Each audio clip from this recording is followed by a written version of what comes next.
ഒരുപാട് പേര് ഡ്രാഗൺസ് വെറും മിത്താണെന്ന് പറയുന്നുണ്ട്. ഡ്രാഗൺസിന്റെ ഒരു എവിഡൻസും ഇല്ലെന്നാണ് പലരുടെയും വാദം. പക്ഷേ ഞാൻ ഒരാഴ്ചയ്ക്ക് മുന്നേ വെറുതെ ഒന്ന് പൊന്മുടിയിൽ പോയി അവിടെ വെച്ച് പകർത്തിയ ഒരു ചിത്രമാണിത്.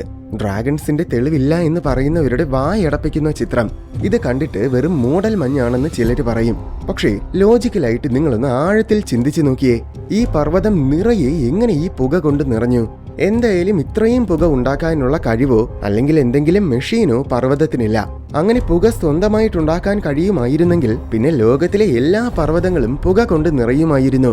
എവറസ്റ്റൊക്കെ ഭൂമിയുടെ ചിമ്മിനി ആയേനെ. ഒരുപക്ഷെ ആരെങ്കിലും പാചകം ചെയ്യുന്നതോ അല്ലെങ്കിൽ ചപ്പും ചവറും ഒക്കെ കൂട്ടിയിട്ട് കത്തിക്കുന്നതോ ഒക്കെ ആയിരിക്കുമെന്ന് നമുക്ക് കരുതാം.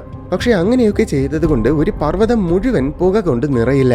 എന്നാൽ ഒരു ഡ്രാഗന് ഇത്രയും പുക ഉണ്ടാക്കാനാകും. പർവ്വതനിരകൾക്കിടയിൽ ആരും കാണാതെ മറഞ്ഞിരിക്കുന്ന ഏതോ ഡ്രാഗൺ പൊന്മുടിയെ തീ കൊണ്ട് ആക്രമിച്ചു. അങ്ങനെയുണ്ടായ പുകയാണ് ഈ കാണുന്നത്. ഈ ചിത്രം വെറും ഫോട്ടോഷോപ്പ് മാത്രമാണെന്ന് ചിലര് പറയും. അതുകൊണ്ട് ഞാനൊരു വീഡിയോയും കൂടെ എടുത്തു വെച്ചിട്ടുണ്ട്. ഇത് കാണുമ്പോൾ ഡ്രാഗൺസ് ശരിക്കുമുണ്ട് എന്നത് 100% ഉറപ്പിച്ച് പറയാൻ പറ്റും. ഇനി ആരും തന്നെ ഡ്രാഗൺസിന്റെ തെളിവില്ല എന്ന് പറയരുത്. ഇതുവരെ പറഞ്ഞത് വെറും പൊട്ടത്തരമാണെന്ന് ആർക്കെങ്കിലും തോന്നിയെങ്കിൽ നിങ്ങൾ മനസ്സിലാക്കേണ്ട ഒരു കാര്യമുണ്ട്. UFOകൾ ഏലിയൻസ് ആണെന്ന് പറയുന്നവരുടെ അതേ ലോജിക്ക് തന്നെയാണിത്. ഇത് പൊട്ടത്തരമായിട്ട് നിങ്ങൾക്ക് തോന്നിയെങ്കിൽ UFOകൾ ഏലിയൻസിന്റെ തെളിവാണെന്ന് പറയുന്നത് ഇതിനേക്കാൾ വലിയ പൊട്ടത്തരമാണ്. സംഭവം നിങ്ങൾക്ക് മനസ്സിലായിട്ടുണ്ടാകും. കുറച്ച് നാളുകൾക്ക് മുന്നേ അമേരിക്ക കുറെ UFO ഫയൽസ് പുറത്തുവിട്ടിരുന്നു. UFO എന്നത് അൺഐഡന്റിഫൈഡ് ഫ്ലൈയിങ് ഒബ്ജക്ട്സ് ആണ്. അതായത് തിരിച്ചറിയാൻ പറ്റാത്ത എന്തോ പറക്കുന്ന വസ്തുക്കൾ. ചിലതിനെ UAP അഥവാ അൺഐഡന്റിഫൈഡ് ഏരിയൽ ഫിനോമിന എന്നാണ് പറയുന്നത്. അതായത് തിരിച്ചറിയാൻ പറ്റാത്ത എന്തോ പ്രതിഭാസം. അല്ലാതെ ഇതൊന്നും ഏലിയൻസ് എന്നല്ല അർത്ഥം. പക്ഷെ എന്നിട്ടും ഈ ഫയൽസിനെയൊക്കെ ഏലിയൻ ഫയൽസ് എന്ന് വിശേഷിപ്പിച്ചുകൊണ്ടാണ് ഒട്ടുമിക്ക പേരും വീഡിയോസ് ചെയ്തിരിക്കുന്നത്. വെറുതെ തംബ്നെയിലും ടൈറ്റിലും ഒക്കെ അങ്ങനെ കൊടുക്കുന്നത് മനസ്സിലാക്കാം. പക്ഷേ ശരിക്കും ഇത് ഏലിയൻസിന്റെ തെളിവാണെന്നും പറഞ്ഞാണ് പലരും വീഡിയോ അവതരിപ്പിച്ചിട്ടുള്ളത്. ന്യൂസ് ചാനൽസ് പോലും UFO ഫയൽസ് എന്ന് പറയുന്നതിന് പകരം ഇതിനെ ഏലിയൻ ഫയൽസ് എന്നാണ് പറഞ്ഞത്. എന്നാൽ യഥാർത്ഥത്തിൽ അമേരിക്ക റിലീസ് ചെയ്ത ഫയൽസിൽ ഒരിടത്ത് പോലും ചിത്രങ്ങളിലും വീഡിയോസിലും ഒക്കെ കാണുന്നത് ഏലിയൻസിന്റേതാണെന്ന് പറഞ്ഞിട്ടേയില്ല.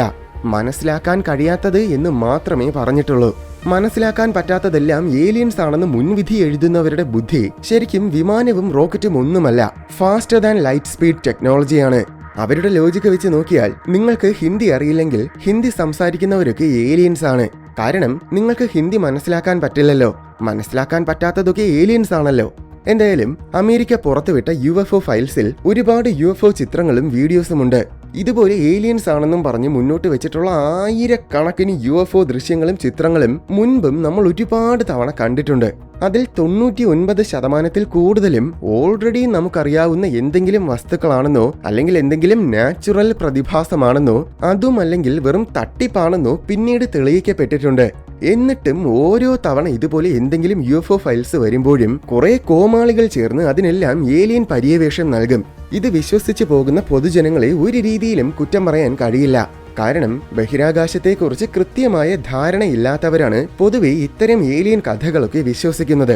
പക്ഷേ എന്നെ പോലെയുള്ള യൂട്യൂബേഴ്സിൽ നിന്നുമല്ലാതെ ബഹിരാകാശത്തെക്കുറിച്ച് എങ്ങനെയാണ് ജനങ്ങൾക്ക് അറിവ് കിട്ടുക? നമ്മുടെ പാഠപുസ്തകങ്ങളിൽ സ്പേസിനെ കുറിച്ച് എന്തുണ്ട്? സൂര്യനും അതിലെ 8 ഗ്രഹങ്ങളുമല്ലാതെ സ്കൂളുകളിൽ യൂണിവേഴ്സിനെ കുറിച്ച് എന്താണ് പഠിപ്പിക്കുന്നത്? ഒന്നും പഠിപ്പിക്കുന്നില്ല എന്നതാണ് യാഥാർത്ഥ്യം. അതുകൊണ്ട് തന്നെ ഇത്തരം പൊള്ളയായ ഏലിയൻ കഥകൾ സാധാരണ പൊതുജനങ്ങൾ വിശ്വസിച്ചു പോകും. എന്തോ വലിയ രഹസ്യം മനസ്സിലാക്കുന്നത് പോലെ ആയിരിക്കും അവര് കരുതുന്നത്. സ്യൂഡോ സയൻസ് മാത്രം പടച്ചുവിടുന്ന ചില ചാനൽസ് വളരുന്നതും ഇതേ കാരണം കൊണ്ടാണ്. പണ്ട് പൊതുജനങ്ങളെ പറ്റിക്കാൻ വേണ്ടി പ്രേത കഥകൾ പടച്ചുവിടുന്നത് പോലെയാണ് ഇന്ന് പലരും ഏലിയൻ കഥകൾ പടച്ചുവിടുന്നത്. പണ്ട് നിഗൂഢമായ എന്തെങ്കിലും ഉണ്ടെങ്കിൽ അതിന് പിന്നിൽ പ്രേതമോ ഭൂതമോ ദൈവമോ ആണെന്ന് പറഞ്ഞിരുന്നു. പക്ഷെ ഇന്നത്തെ കാലത്ത് അത്തരം വിഡ്ഢിത്തങ്ങളൊന്നും ചിലവാകില്ല. എന്നാൽ നിർഭാഗ്യവശാൽ ആ ജോലി ഇപ്പോൾ നൽകിയിരിക്കുന്നത് ഏലിയൻസിനാണ്.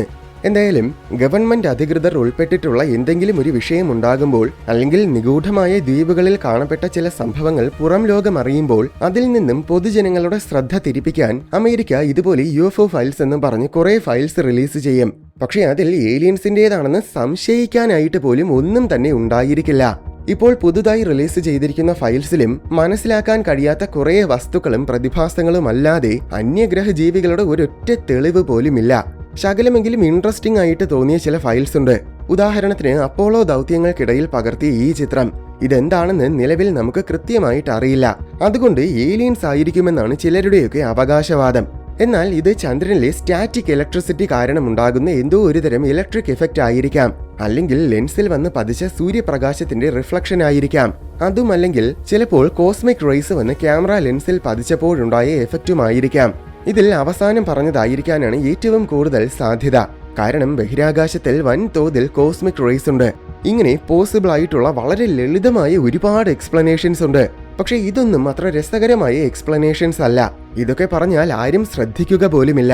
അതുകൊണ്ടാണ് ആൾക്കാരുടെ ശ്രദ്ധ പിടിച്ചുപറ്റാൻ പലരും ഇതിന്റെ പിന്നിൽ ഏലിയൻസിനെ തിരികെ കയറ്റി തള്ളി മറിക്കുന്നത്. ഇത് മറ്റൊരു രസകരമായ UFO സൈറ്റിംഗ് ആണ്. വിൻഡ് ടർബൈൻസിനിടയിലൂടെ അതിവേഗത്തിൽ പോകുന്ന എന്തോ ഒന്ന് കാണാം. ക്ഷിപ്രനേരം കൊണ്ട് ഇത് ടേൺ അടിക്കുകയും ചെയ്യുന്നുണ്ട്. പെട്ടെന്ന് കാണുമ്പോൾ ഇത് വളരെ അതിശയകരമായിട്ട് തോന്നും. പക്ഷെ യഥാർത്ഥത്തിൽ ഇത് പാരലാക്സ് എന്നൊരു പ്രതിഭാസം മാത്രമാണ്. വളരെ നിസ്സാരമായിട്ട് പറഞ്ഞാൽ, നമ്മൾ ഒരു വാഹനത്തിൽ സഞ്ചരിക്കുമ്പോൾ സമീപമുള്ള വസ്തുക്കൾ അകലെയുള്ളവയേക്കാൾ വേഗത്തിൽ സഞ്ചരിക്കുന്നതായിട്ട് തോന്നും. പക്ഷെ യഥാർത്ഥത്തിൽ അവിടെ വാഹനമല്ലാതെ മറ്റൊന്നും സഞ്ചരിക്കുന്നില്ല. ഇത് തന്നെയാണ് ഈ വീഡിയോയിൽ സംഭവിക്കുന്നത്. വേഗത്തിൽ പോകുന്നതായിട്ട് കാണപ്പെടുന്ന ഈ വസ്തു ശരിക്കും വെറും ഒരു ബലൂണാണ്. ഇത് വളരെ പതിയെ സഞ്ചരിക്കുന്ന അല്ലെങ്കിൽ സ്റ്റേഷനറി ആയിട്ടുള്ള ഒരു വസ്തുവാണ്, അല്ലാതെ വേഗത്തിൽ സഞ്ചരിക്കുന്നില്ല. യഥാർത്ഥത്തിൽ ഇത് വിൻഡ് ടർബൈൻസിനിടയിലൂടെ പോകുന്നത് പോലുമല്ല. ദൃശ്യം പകർത്തിയ ഡ്രോണിൽ നിന്നും ഏകദേശം 128 കിലോമീറ്റർ അകലെയാണ് ഈ വിൻഡ് ഫാം. ബലൂൺ ആണെങ്കിൽ ഡ്രോണിൽ നിന്നും അതിന്റെ ഏതാണ്ട് പകുതി ദൂരത്തിലാണ്. അതുകൊണ്ട് പാരലാക്സ് കാരണം ഇത് വളരെ വേഗത്തിൽ സഞ്ചരിക്കുന്നതായിട്ട് തോന്നുന്നതാണ്. ഇത് പെട്ടെന്ന് ടേൺ ചെയ്യുന്നത് പോലെ തോന്നുന്നതിന് കാരണം യഥാർത്ഥത്തിൽ ദൃശ്യം പകർത്തിയ ഡ്രോൺ തിരിയുന്നത് കൊണ്ടാണ്. ഇതിനെക്കുറിച്ച് വളരെ ഡീറ്റെയിൽഡ് ആയിട്ട് ഓൾറെഡി ചിലർ വീഡിയോസ് ചെയ്തിട്ടുണ്ട്. ആ വീഡിയോസിന്റെ ലിങ്ക്സ് ഞാൻ ഡിസ്ക്രിപ്ഷൻ ബോക്സിൽ കൊടുക്കാം. അത് കാണുമ്പോൾ കൂടുതൽ വ്യക്തമായിട്ട് ഇത് മനസ്സിലാകും. ഇതുപോലെ ഭയങ്കര അത്ഭുതാവഹമായിട്ട് തെറ്റിദ്ധരിപ്പിക്കുന്ന ഒരുപാട് UFO സൈറ്റിംഗ്സിന് പിന്നിൽ വളരെ ലളിതമായ എന്തെങ്കിലുമാണെന്ന് പല ഉദാഹരണങ്ങളിലൂടെ മുൻപും തെളിഞ്ഞിട്ടുണ്ട്. പക്ഷേ എന്നിരുന്നാലും ശാസ്ത്രത്തിന് പകരം കപടശാസ്ത്രം പ്രചരിപ്പിക്കാൻ ഇഷ്ടപ്പെടുന്നവർക്ക് ഇത് ഏലിയൻസ് ആണെന്ന് പറഞ്ഞാലേ ഉറക്കം വരൂ. അതിനൊരു കാരണവുമുണ്ട്. ഏലിയൻസ് ആണെന്ന് പറയാൻ എളുപ്പമാണ്. പ്രത്യേകിച്ച് ഒന്നും തന്നെ ചിന്തിക്കേണ്ട കാര്യമില്ല. ചുമ്മാ അങ്ങ് തട്ടിവിട്ടാൽ മതി. മനസ്സിലാക്കാൻ പറ്റാത്ത എന്തെങ്കിലുമെന്ന് കാണുമ്പോൾ അത് ഏലിയൻസ് ആണെന്ന് പറഞ്ഞാൽ ഉത്തരവാദിത്തം തീർന്നു. പക്ഷേ സത്യാവസ്ഥ കണ്ടെത്തുക എന്നത് അത്ര എളുപ്പമല്ല. അതിന് ഒരുപാട് ചിന്തിക്കേണ്ടതുണ്ട്, ഒരുപാട് കഷ്ടപ്പെടേണ്ടതുണ്ട്. അങ്ങനെ ചിന്തിക്കാനും കഷ്ടപ്പെടാനും മെനക്കെടാനും ഒന്നും മനസ്സില്ലാത്തവരാണ് വെറുതെ ഒരു കാരണവുമില്ലാതെ അതിന് പിന്നിൽ ഏലിയൻസ് ആണെന്ന് തട്ടിവിടുന്നത്. ഒരു പ്രധാനപ്പെട്ട കാര്യമെന്നത് ഡോക്ടർ സീൻ കിർക്ക് പാട്രിക് എന്നൊരു ശാസ്ത്രജ്ഞൻ 650-ൽ കൂടുതൽ UFO റിപ്പോർട്ട്സ് പരിശോധിച്ചു നോക്കി. പക്ഷെ അതിൽ ഒരെണ്ണത്തിൽ പോലും ഏലിയൻസുമായി ബന്ധപ്പെടുത്താൻ കഴിയുന്ന ഒന്നും തന്നെ ഉണ്ടായിരുന്നില്ല. അദ്ദേഹത്തിന്റെ പഠനത്തിൽ മിലിറ്ററിക്കാര് കാണുന്ന സകല UFO സൈറ്റിംഗ്സും stealth bombers, spy planes, experimental planes and rockets, secret satellites and balloons എന്നീ വസ്തുക്കളായിരിക്കും. ഇതെല്ലാം രഹസ്യാത്മകമായ സംഭവങ്ങളായതിനാൽ ഈ വസ്തുക്കളുടെ ഡീറ്റെയിൽസ് ഒന്നും തന്നെ ഇവരുടെ ഡേറ്റയിൽ ഉണ്ടായിരിക്കില്ല. അപ്പോൾ പിന്നെ ഈ വസ്തുക്കളെ ഐഡന്റിഫൈ ചെയ്യാനും പറ്റില്ല. അതുകൊണ്ട് ഇതൊക്കെ UFO ആണെന്നും പറഞ്ഞ് റിപ്പോർട്ട് ചെയ്യപ്പെടും. ഇനി ചില സാഹചര്യങ്ങളിൽ UFO ആണെന്ന് തെറ്റിദ്ധരിക്കുന്നത് ഒരു വസ്തു പോലും ആയിരിക്കില്ല. എന്തെങ്കിലും തരത്തിലുള്ള ഡാറ്റ എറർ ആയിരിക്കും. അല്ലെങ്കിൽ ചിലപ്പോൾ വെറും ഒപ്റ്റിക്കൽ ഇല്യൂഷൻ പോലും ആയിരിക്കാം. ഈ ശാസ്ത്രജ്ഞന് പുറമെ നാസയിലെ ഒരു കൂട്ടം ശാസ്ത്രജ്ഞരും സ്വന്തമായിട്ട് ഈ UFO ഫയൽസിന്റെ പഠനങ്ങൾ നടത്തി. അവർക്കും ഈ ഫയൽസിൽ ഒരു തരത്തിലുമുള്ള ഏലിയൻ തെളിവുകളും കണ്ടെത്താനായില്ല. ഇവരൊക്കെ വേണമെങ്കിൽ കള്ളം പറയുന്നതാണെന്നും ചിലർ പറയും. പക്ഷേ ഇത്തരം സ്യൂഡോ സയൻസ് പരിപാടികൾ പ്രചരിപ്പിക്കുന്നതിന്റെ ഒരു ഉസ്താദാണ് AV ലോബ് എന്നൊരു ശാസ്ത്രജ്ഞൻ. ഓമോമോയും 3i അറ്റ്ലസും ഒക്കെ ഏലിയൻസ് ആണെന്ന് പ്രചരിപ്പിച്ചവരിൽ ഏറ്റവും പ്രധാനികളിൽ ഒരാളാണ് AV ലോബ്. പക്ഷേ ഉള്ളിലെവിടെയോ ശാസ്ത്രബോധമുള്ളതിനാൽ UFOകൾ ഏലിയൻസ് ആണെന്ന് തെളിയിക്കാൻ ഇയാള് സ്വന്തമായിട്ട് കുറെ പഠനങ്ങളും നിരീക്ഷണങ്ങളും ഒക്കെ നടത്തി നോക്കി. അവ്യക്തമായ ചിത്രങ്ങളെ ആശ്രയിക്കുന്നതിന് പകരം വളരെ പവർഫുൾ ആയ ക്യാമറകളും ഉപകരണങ്ങളും ഒക്കെ ഉപയോഗിച്ച് നേരിട്ട് UFOകളെ പകർത്താനായിരുന്നു പദ്ധതി. 5 മാസങ്ങളോളം നീണ്ട ഈ പദ്ധതിയിൽ 5 ലക്ഷത്തിലേറെ UFOകളെ കണ്ടെത്തി. പക്ഷേ അതിൽ ബഹുഭൂരിപക്ഷവും യഥാർത്ഥത്തിൽ പക്ഷികളും വിമാനങ്ങളുമായിരുന്നു. 5 ലക്ഷത്തിൽ ആകെ 144 വസ്തുക്കളെ മാത്രമാണ് ഇതുവരേക്കും കൃത്യമായി ഐഡന്റിഫൈ ചെയ്യാൻ പറ്റാത്തത്. പക്ഷെ ഈ 144 വസ്തുക്കളിൽ പോലും വിചിത്രമായി ഒന്നും തന്നെ കാണാൻ സാധിച്ചില്ല എന്നാണ് AV ലോബ് റിപ്പോർട്ട് ചെയ്തത്. AV ലോബ് തന്നെ ഇങ്ങനെ പറയുമ്പോൾ UFOകളെ ഏലിയൻസുമായി ബന്ധിപ്പിക്കുന്നത് എത്രത്തോളം വലിയ വിഡ്ഢിത്തമാണെന്ന് നമുക്ക് ചിന്തിക്കാവുന്നതേയുള്ളൂ. ഇനി മറ്റൊരു പ്രശസ്തമായ UFO ഇൻസിഡന്റ് ഉണ്ട്. 1947-ലെ റോസ്വെൽ ഇൻസിഡന്റ്. UFO എന്ന് കേട്ടാൽ തന്നെ ഉടനെ അത് ഏലിയൻസ് ആണെന്ന് പറയുന്ന ട്രെൻഡ് യഥാർത്ഥത്തിൽ ആദ്യമായി തുടങ്ങിയത് ഈ ഇൻസിഡന്റിൽ നിന്നുമാണ്. ഏതോ അന്യഗ്രഹ ജീവികളുടെ പേടകം ക്രാഷ് ലാൻഡ് ചെയ്തുവെന്നാണ് ഈ ഇൻസിഡന്റുമായി ബന്ധപ്പെട്ട് പ്രചരിക്കുന്ന കഥകൾ. ഇന്നും ഒരു ഉളുപ്പുമില്ലാതെ ഈ വിഡ്ഢി കഥകൾ പ്രചരിപ്പിക്കുന്ന കുറേ പേരുണ്ട്. പക്ഷേ യഥാർത്ഥത്തിൽ ഇത് അന്നത്തെ ഒരു രഹസ്യ പദ്ധതിയായ പ്രോജക്റ്റ് മോഗൂൾ ആയിരുന്നു. സംഭവം 1947 എന്നത് സാറ്റലൈറ്റ്സ് ഒക്കെ വിക്ഷേപിക്കുന്നതിന് മുന്നേയുള്ള കാലമാണ്. മാത്രമല്ല അത് സോവിയറ്റ് യൂണിയനുമായി US ശീതയുദ്ധം തുടങ്ങിയ വർഷവുമാണ്. അതിനാൽ എങ്ങനെയെങ്കിലും സോവിയറ്റ് യൂണിയനെ തോൽപ്പിക്കണമെന്ന് കരുതി നടക്കുന്ന US സോവിയറ്റ് യൂണിയനെ രഹസ്യമായി വീക്ഷിക്കാൻ തീരുമാനിച്ചു. അതിനുവേണ്ടി US വളരെ ഉയർന്ന ആൾട്ടിറ്റ്യൂഡിൽ പറക്കുന്ന ഒരു കൂട്ടം ബലൂൺസിനെ നിർമ്മിച്ച് നിരനിരയായി വിക്ഷേപിച്ചു. ഈ ബലൂൺസിൽ മൈക്രോഫോൺസ് ഒക്കെ ഉണ്ടായിരുന്നു. ഇതാണ് പ്രോജക്റ്റ് മോഗൂൾ. പക്ഷെ അതിലൊരെണ്ണം തകർന്ന് ന്യൂ മെക്സിക്കോയിൽ വീണു. പ്രോജക്റ്റ് മോഗൂളിന്റെ രഹസ്യം പുറം ലോകം അറിയാതിരിക്കാൻ ഇത് വെറും ഒരു വെതർ ബലൂൺ ആയിരുന്നുവെന്നാണ് അന്ന് ഗവൺമെന്റ് പൊതുജനങ്ങളോട് പറഞ്ഞത്. പക്ഷെ ഈ ബലൂൺ സാധാരണ വെതർ ബലൂൺസിൽ നിന്നുമെല്ലാം തികച്ചും വ്യത്യസ്തമായിരുന്നു. അത് ഡിസൈൻ കാണുമ്പോൾ തന്നെ നമുക്ക് പെട്ടെന്ന് മനസ്സിലാവുകയും ചെയ്യും. അതുകൊണ്ട് തന്നെ ഗവൺമെന്റ് കള്ളം പറയുകയാണെന്ന് മനസ്സിലാക്കിയ ജനങ്ങൾ അന്യഗ്രഹ ജീവികളുടെ കഥകൾ പ്രചരിപ്പിക്കാൻ തുടങ്ങി. ഇതാണ് ശരിക്കുമുള്ള റോസ്വെൽ ഇൻസിഡന്റ്. പക്ഷെ ഇത് ഏലിയൻസ് ആയിരുന്നുവെന്നാണ് ഇന്നും പല വിഡ്ഢികളും പറഞ്ഞ് പ്രചരിപ്പിക്കുന്നത്. ഇതൊക്കെ പറയുമ്പോൾ ഏലിയൻസ് ഇല്ല എന്ന് ഞാൻ പറയുകയാണെന്ന് ചിലരെ തെറ്റിദ്ധരിക്കും. ഒരിക്കലും ഞാൻ അങ്ങനെയല്ല പറയുന്നത്. ഇത്രയും വലിയ പ്രപഞ്ചത്തിലെ കോടാനുകോടി ഗ്രഹങ്ങളിൽ വെറും ഒരെണ്ണം മാത്രമാണ് ഭൂമി. മറ്റു ഗ്രഹങ്ങളെ അപേക്ഷിച്ച് ഭൂമിക്ക് മാത്രമായിട്ട് യാതൊരു പ്രത്യേകതയും ഇല്ലതാനും. ഭൂമിക്ക് മാത്രമല്ല, നമ്മുടെ സൗരയൂഥത്തിലെ ഒന്നിനും തന്നെ അങ്ങനെ അതുല്യമായ ഒരു പ്രത്യേകതയുമില്ല. എന്നിട്ടും ഭൂമിയിൽ ജീവനുണ്ടെങ്കിൽ തീർച്ചയായും ഇതേപോലെ പ്രപഞ്ചത്തിന്റെ എല്ലാ കോണുകളിലും പല തരത്തിലുമുള്ള ജീവനും ഉണ്ടായിരിക്കാനുള്ള സാധ്യതയുണ്ട്. പക്ഷേ എന്ന് കരുതി അവയെല്ലാം ഭൂമിയിൽ വരുന്നു എന്ന് ചിന്തിക്കുന്നത് ശുദ്ധ മണ്ടത്തരമാണെന്നാണ് ഞാൻ പറയുന്നത്. ഞാൻ മുൻപും പലതവണ പറഞ്ഞിട്ടുള്ള ഒരു കാര്യമുണ്ട്.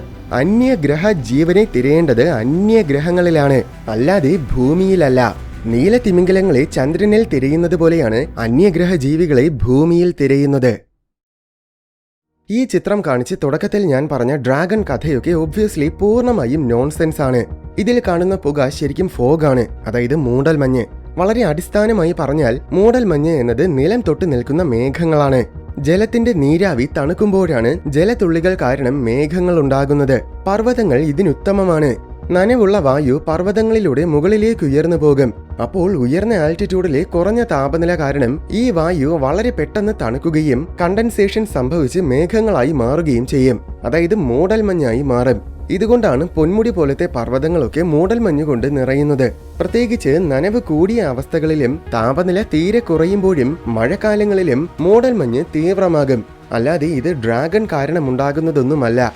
ഡ്രാഗൺസ് എന്നത് ഒട്ടും തന്നെ ലോജിക് ഇല്ലാത്തതും എവിഡൻസ് ഇല്ലാത്തതുമായ വെറും ഒരു മിത്ത് മാത്രമാണ്.